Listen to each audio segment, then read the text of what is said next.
Assalamualaikum warahmatullahi wabarakatuh. Selamat pagi, siang, sore, dan malam teman-teman semua. Perkenalkan, nama saya Dita Fitriasari. Saya dari Teknik Geologi Angkatan 2024 dengan NIM 24535168 TK 59351.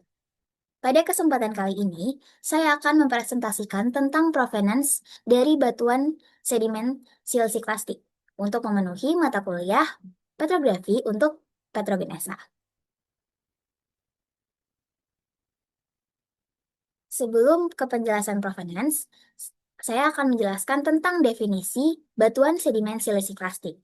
Batuan ini adalah batuan yang tersusun dari fragmen-fragmen mineral dan batuan yang berasal dari hasil pelapukan fisik dan kimia batuan sumber atau source rock, kemudian diangkut, diendapkan, dan terlitifikasi.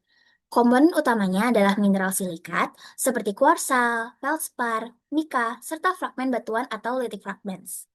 Nama silisi klastik berasal dari kata silika dan klastik yang berarti fragmen atau pecahan.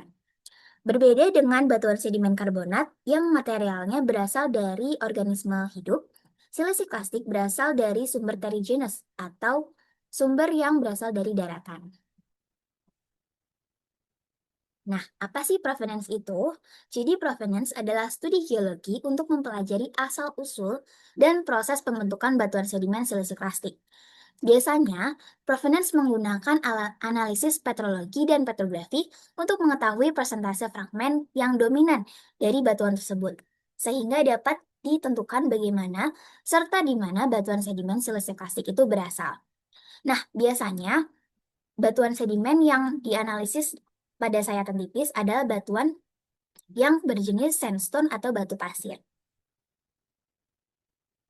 Nah, sebelum ke provenance dan tipe-tipenya, saya akan menjelaskan tentang siklus batuan nih teman-teman. Jadi, siklus batuan itu akan dimulai dari pelapukan batuan sumber atau source rock yang tersingkap ke daratan. Setelah itu, material-material yang sudah terlapukan akan tererosi dan tertransportasi oleh agen-agen seperti arus air sungai, es, atau angin. Dan setelah itu akan terdeposisi atau tersedimentasi menjadi uh, terdeposisi di suatu tempat. Setelah itu, sedimen tersebut akan mengalami burial atau pemendaman dan akan mengalami proses diagenesis. Diagenesis itu ada dua, yaitu kompaksi dan sementasi. Setelah proses kompaksi dan sementasi tersebut sempurna atau mengalami proses yang cukup, batuan akan mengalami proses litifikasi sehingga menjadi batuan sedimen siliciklastик. Begitu teman-teman. Next, untuk analisis provenance sendiri, kita membutuhkan beberapa uh, komponen dari batuan sedimen siliciklastик agar mendapatkan informasi tentang provenance batuan asalnya. Menurut Sandbox pada buku Petrology of Sedimentary Rocks pada tahun 2009, ia membagi tentang beberapa properties dari batuan sedimen serta hubungannya terhadap provenance-nya teman-teman. Nah, di sini yang pertama adalah komposisi dari batuan sedimen siliciklastик.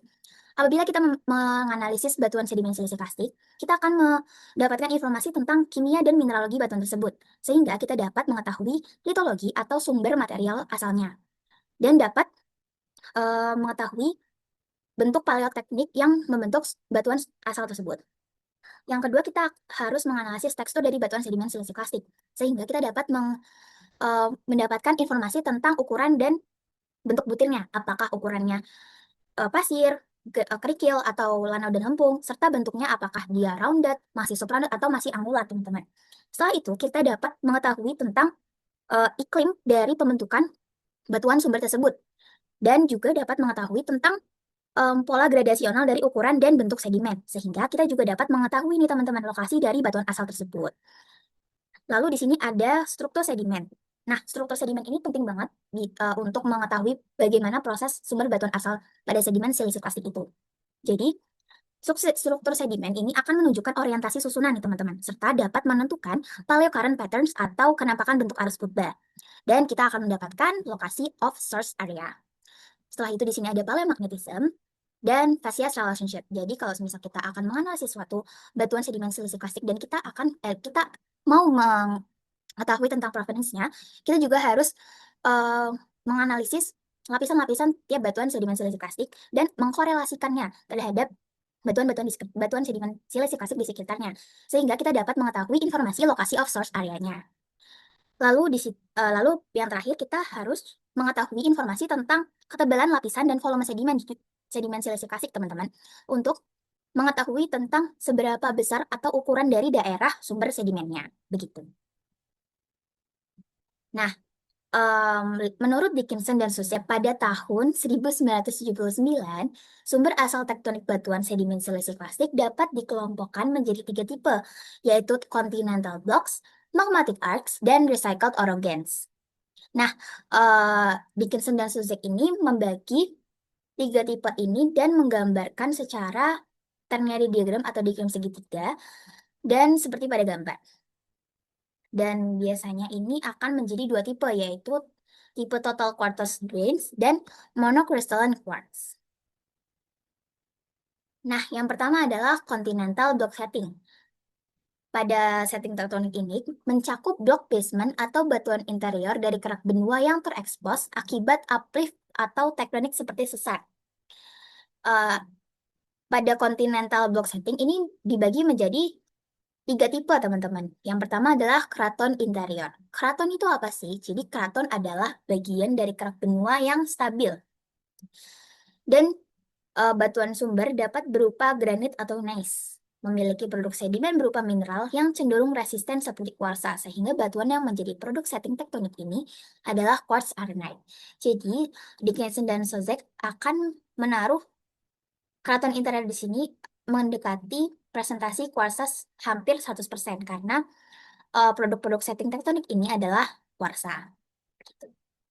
Dan mineral-mineral seperti feldspar dan lainnya itu sudah cenderung terlapukan, teman-teman.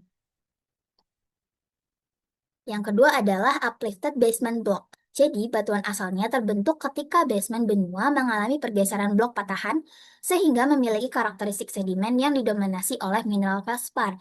Akibat material hasil erosi belum sempat terlapukan secara intensif. Pada setting ini, batuan sedimen yang terbentuk adalah arkos atau feldspatic arenite.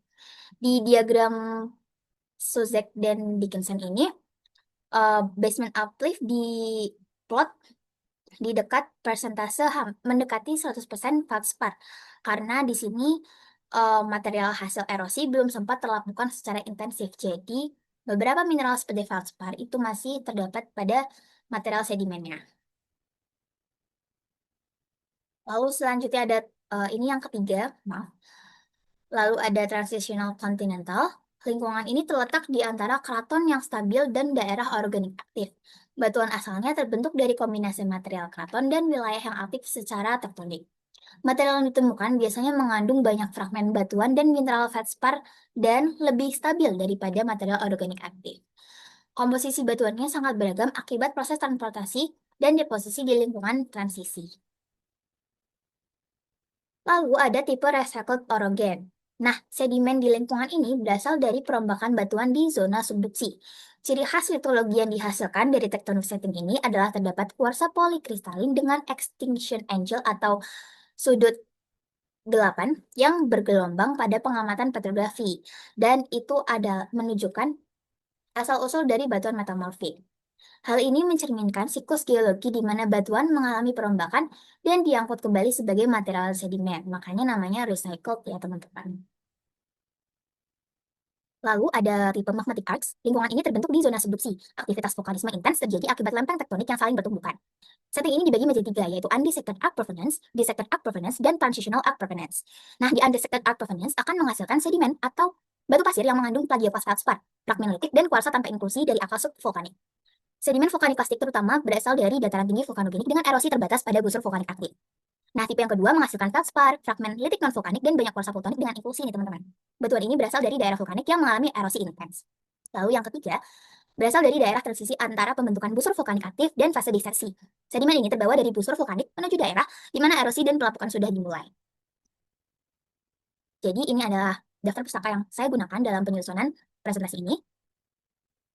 Sekian presentasi yang dapat saya sampaikan. Apabila ada materi dan ada kesalahan materi dan kesalahan kata, mohon dimaafkan. Selamat malam. Wassalamualaikum warahmatullahi wabarakatuh.